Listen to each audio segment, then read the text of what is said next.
بسم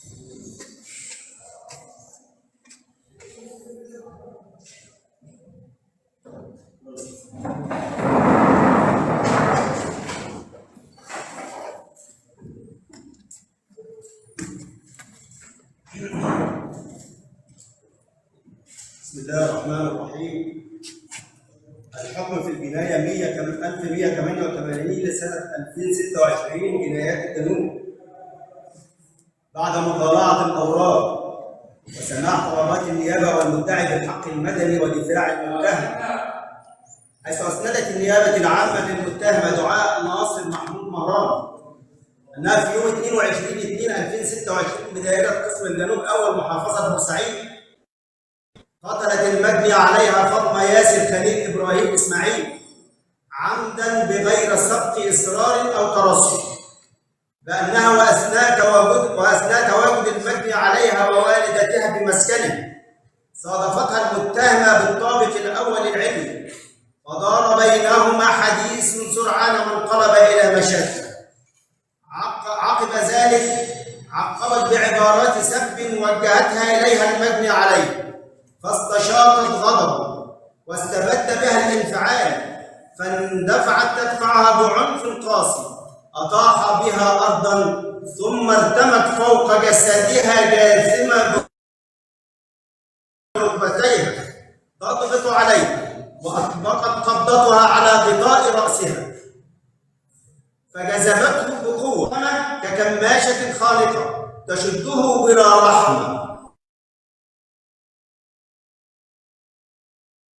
لدقيقتين كاملتين حدثت حركتها، فأحدثت بها الإصابات الثابتة بتقرير الطب الشرعي، وما أن أرخت قبضتها إلا وقد أسلمت الروح وفارقت الحياة على النحو المميز للتحقيقات.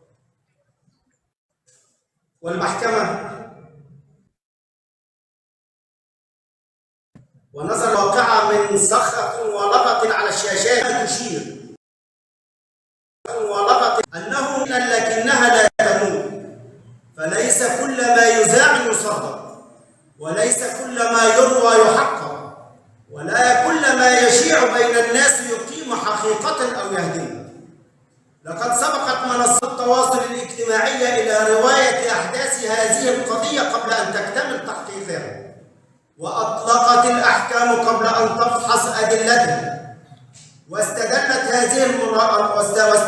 هذه المنصات برهان الدليل ببارق التأويل، وجعلت من الدم تجارة ومن الشائعة صناعة لا غاية لها إلا حصد المشاهدات واقتناص الإعجابات، ولو كان الثمن اغتيال الحقيقة وتشويه العدالة، ولكن هيهات هيهات، فهيبة القضاء لا تهتز، هيبة القضاء لا تهتز لصراخ أو عويل، ولا تتأثر بعاصفة الترند أو الضجيج، ولا تجيب لصخب التعليقات، ولا لمحكمة تعقدها الهواتف أو تديرها الخوارزميات، وإنما تستمد قوتها من صحيح القانون وما تنطق به الأوراق. فأمام هذه المحكمة لا سلطان إلا للدليل، ولا حكم إلا لليقين، ولا وزن إلا لما استقر في وجدان المحكمة من حقائق الراسخة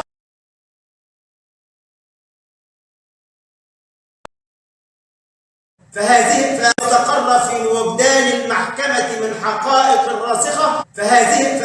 فوق صوت القانون، ولا مجال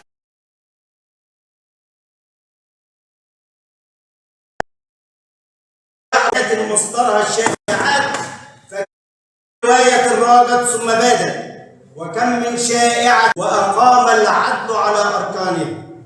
فالعدالة لا تباع بالمشاهدات ولا تشترى بالإعجابات، وإنما تقام بالدلائل والبينات، ويعلنها قضاء لا يعرف إلا الحق ولا يخشى إلا الله. فقضاء المحكمة لا ينطق بلسان الجمهور، بل يعلو فوق الضجيج إذا علا، ويعلو على الهوى إذا طغى، ويستنفك بالدليل إذا اضطربت الأقوال، حتى لا يدان دليل يجاني من حق صادق. وبعيدا عن صخب الشاشات وضجيج الروايات، فإن واقعات الجناية تبدأ من بيت الريفي تحيط به الزراعات، بيت كان يفترض أن يكون موطنا للألفة ومكانا للقاء وملاذا للفرح. في شهر رمضان جاءت المجني عليها برفقة والدتها إلى منزل خطيبها الذي يقيم مع أشقائه ووالدتهم. جاءت لتتناول معهم طعام الإفطار.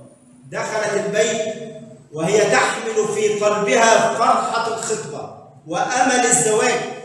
جلست بينهم وتناولت معهم الإفطار في سعادة وفرح، وبدت اللحظات هادئة حتى قطعت أم خطيب المجني عليها ذلك الهدوء باقتراح أن يقتسم الخطيب الشقة التي يقيم فيها شقيقه وهو زوج المتهمة. اقترحت أن يقتسم الشقة فيما بينهما ويحصل كل منهما على نصفها.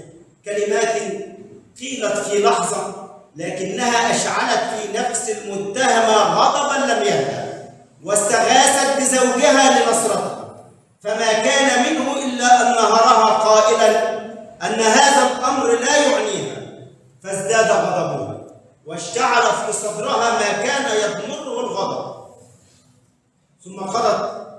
ثم مضت الليلة بتناول السحور، وانشغل كل فرد من أفراد الأسرة كلا بأمره إلا المتهم. كانت تفكر في قسمة شقتها ومشاركة آخرين له.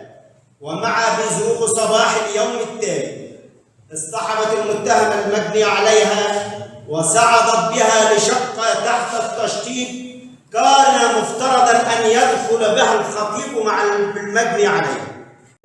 فبدأ الحديث هادئا، ثم ما لبث أن تحول الهدوء إلى خلاف.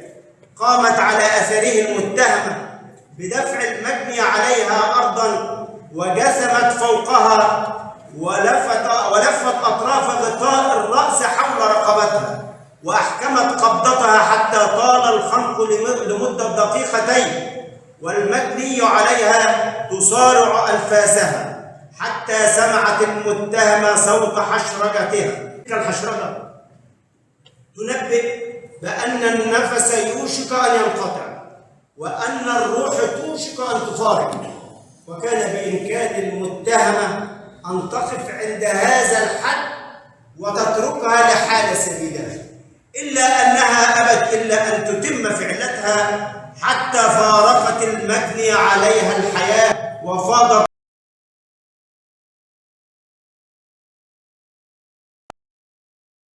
بإمكان فعلتها حتى فارقت المجني عليها الحياة وفاضت روحها إلى بارئها.